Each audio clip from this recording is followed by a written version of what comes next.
This is Lee Quist, owner and coach at the eWellness Doctor for Men. In this exercise, I wanted to educate you on SMART goals, what each letter of the acronym stands for, and examples of what they mean and what they don't mean. In conclusion, I'll provide a sample of what a SMART goal looks like so you can make your own easily enough. Let's take a look. What SMART stands for. Developed by Peter Drucker in his MBO strategy, he defines SMART goals as specific, measurable, achievable, realistic, and timely. You'll see a variation of these words if you've done the research. For example, A can also mean attainable. So let's illustrate how SMART goals can be specific. That's right, the S for specific, for SMART, and SMART is specific. The goals we set for ourselves must be specific, no matter if they are to be accomplished by the end of the week or the end of the year. Let's look at an example of what specific does not mean. For example, do not make a goal that simply states, I will run every day. That's not going to work. Now, let's look at what a specific goal would look like. Instead, make a goal that states, I will run for 10 minutes 3 times per week when I get home from work. All right, you can see the specificity in that compared to the former. Now let's move on to talk about how goals must be measurable. The M in SMART stands for measurable. Our goals must be measurable in some quantitative manner. Let's look at how measurable goals should not be. For example, do not rely on yourself by memory over a period of time that you have completed each task or goal. You're just not going to be able to think once time begins to spread out further and further, and surely not track the percentage of your progress from day to day and week to week. Instead, use the healthy platform to record completed goals and sub-goals with a check mark. With this information, we can track success rates and progress over time. Now let's venture over to the A in SMART. The A in SMART stands for achievable, or as we mentioned, attainable as well.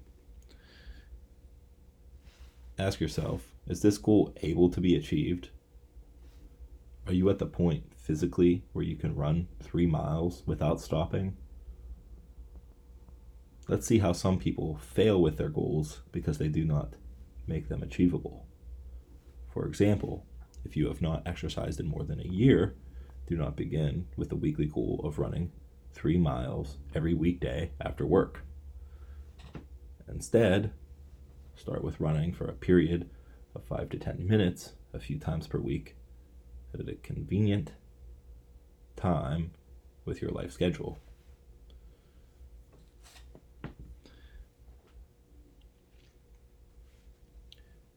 Now, 2 more letters left. The next is R. The R in SMART stands for realistic. Realistic goals must be free of known obstacles and barriers. An elite strategist would be an ideal person for setting realistic goals. So again, what is not? Do not expect magic or miracles to precipitate just because you set that goal. Don't expect to be able to run an extra mile each day for the duration of the program. And I should also mention, do not expect to do things on days when you have other obligations, right? You're set to go to a wedding and a reception this weekend, and you'll be there for the majority of the day and time and be around friends. You're not going to go and complete all the goals that you would expect to be doing during that time. Or you want to spend time with your kids during a certain day of the week. Once you get home from work, you don't have time to do that. There's other commitments in life. So just ensure that your goals are realistic and you're not setting them to intervene with other things in your life that are also important. So let's find out what is realistic. Instead, be real with yourself and imagine what you can accomplish by meeting your goals in a stepwise and attainable fashion. And last, we come to the trailing T in SMART.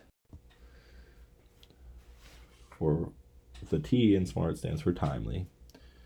Saying you will exercise 2 times at the end of this week versus the end of next year is quite a different. The former, if continued, will make quite an impact, while the latter, not so much. So look to the example to find a poor use of timeliness in goal setting. For example, you do not expect to run the marathon at the end of week 1. Instead, have your goals